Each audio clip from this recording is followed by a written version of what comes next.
Congress BJP పైన తీవ్ర స్థాయిలో మండిపడ్డారు BRS working president KTR.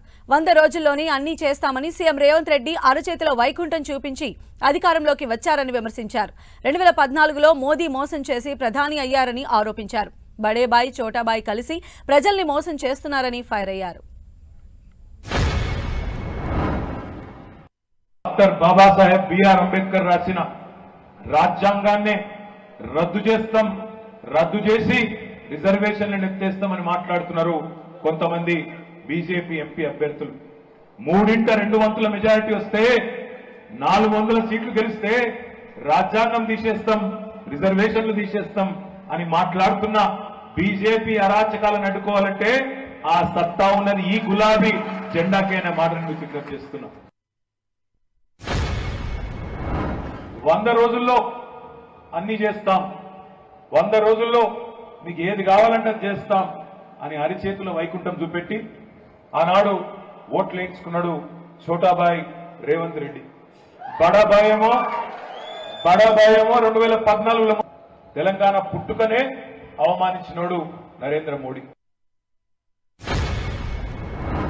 Vinod అన్నను రమ్మందాం, బండి సంజయ్ గారిని కూడా రమ్మందాం. వాళ్ళు ఇటు కూర్చొని మనం ఇటు కూర్చొని 5 ఏళ్ళు ఆయన ఏం చేసిండో అడుగుదాం, 5 ఏళ్ళు ఈయన ఏం చేసిండో చర్చ పెడదాం. ఎవరు కరెక్ట్ కరీంనగర్ కో తేల్చుకుందామనే మాట నేను విజ్ఞప్తి చేస్తాను. 5 ఏళ్ళు ఒక్క రూపాయి పనిచేయలే, ఒక్క మండలానికి రాలే, ఒక్క ఊరికి రాలే, ఒక్క శిలాఫలకం వేయలే. ఏడబడతాడ తిట్టుకుంటా తిరుగుడు తప్ప. నాకు తెలిసినంత కాడికైతే కాంగ్రెస్ తో మనకు పోటీ లేదు. కరీంనగర్ పార్లమెంట్ లో ఉన్న పోటీ అంతా బీజేపీతోనే ఉన్నది. ఎందుకంటున్నా ఎరికేనాది దాని పాపం ఎవరో తీసుకొచ్చారు నిన్న కరీంనగర్ ఎంపీ అభ్యర్థి కాంగ్రెస్ వాళ్ళు.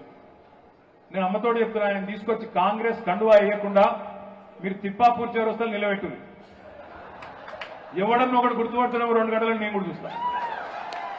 ఎవడు గుర్తుపట్టాడు? ఆయన ఎవడో ఎవరికి తెలియదు. నాకు తెలిసి కాంగ్రెస్ కార్యకర్తలు కూడా గుర్తుపడ్డారు. చిల్లర మాటలు, ఉద్దర పనులు ఎందుకు? ఆర్టీసీని పిలిచిండు ముఖ్యమంత్రి, పిలిచి రాసుకో ఖాతాలా అన్నాడు, వాడు రాసుకుంటుడు.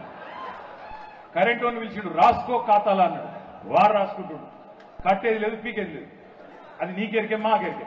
పార్లమెంట్ ఎన్నికల తర్వాత అవి 2 కూడా విక్తాయి పక్కా.